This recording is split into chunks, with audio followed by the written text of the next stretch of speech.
fake guitar playing.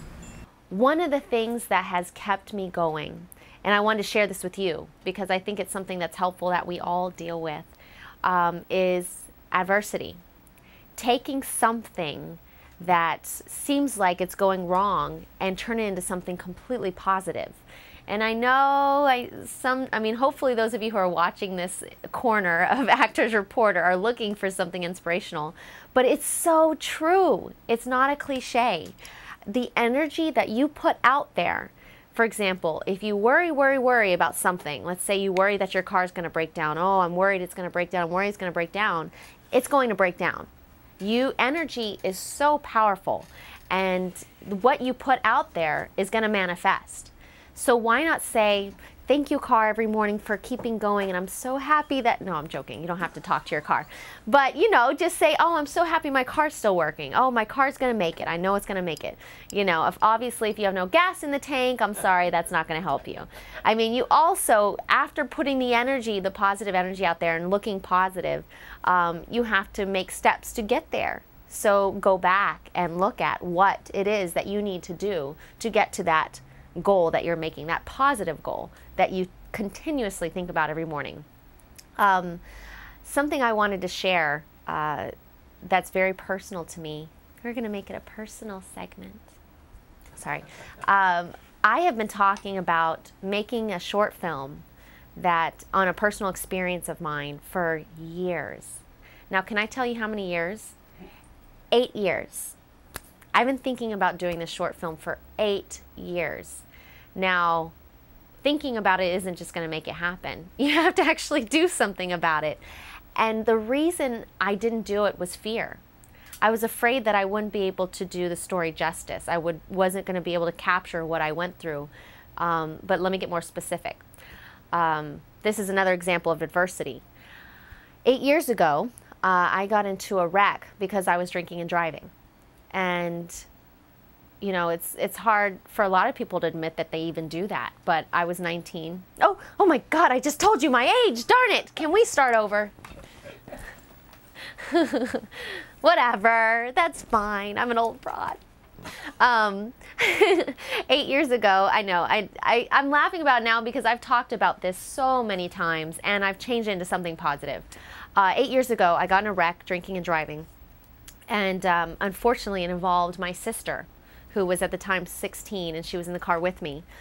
We totaled the car, and I ended up in jail for 36 hours. And I was told that I was being charged with intoxication manslaughter, which meant that my sister was no longer alive. And so that's a hard lesson in life, to sit there and think about what you have done for 36 hours. And it's still hard to talk about. But in the end, she was okay. They had received premature information, and she ended up pulling through, and she's fine. She could run, jump, walk, do whatever she wants to do. She looks great. She has the scars to prove it, but she calls them her battle scars. But she, in the end, I took that experience and I spoke for many years to high schools, to DWI offenders, and shared my story in hopes that it would change their lives or help them from making the same mistake that I had. And one of the things I told the judge that tried my case was that I was going to come back with a film.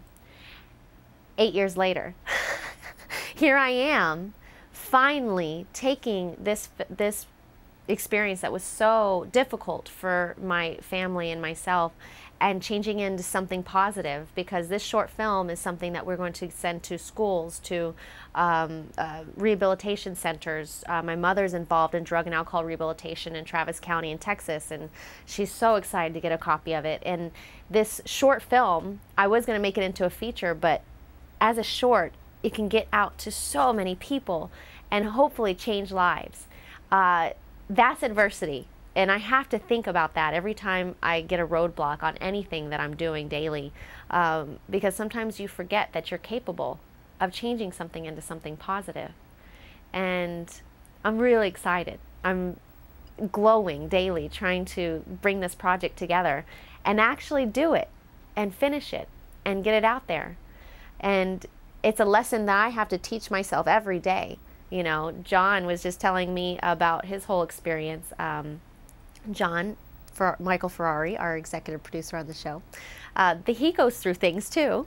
His computer broke down, his coffee machine broke down, and all these things were falling apart, and he kept thinking about how he's going to get to upgrade into a better computer, a better coffee maker, and in the end, he's going to be more efficient, you know, for the things he's editing, the people the performers he's creating shows for. So in the end, it's just a matter of changing the way you look at things and changing the energy you put out there. You know, dream big, dream really big. Say, I want to work with Steven Spielberg, or I want to write an Oscar-winning piece, or I want to run my own company and employ 500 people. I want to have a family and raise 4 great kids. Whatever it is, think about how you can do it and not worry about what is going to happen, possibly. I mean, if you worry about something all day long, it drains you of anything that's going to be capable, of any of your energy, of anything that you're going to be able to do, and you just won't be able to do it. So take all of everything that I'm telling you today and try to put it into your life. Try to put it into what you're doing personally, and go out there and take names and kick butt. That's what my mom tells me every morning.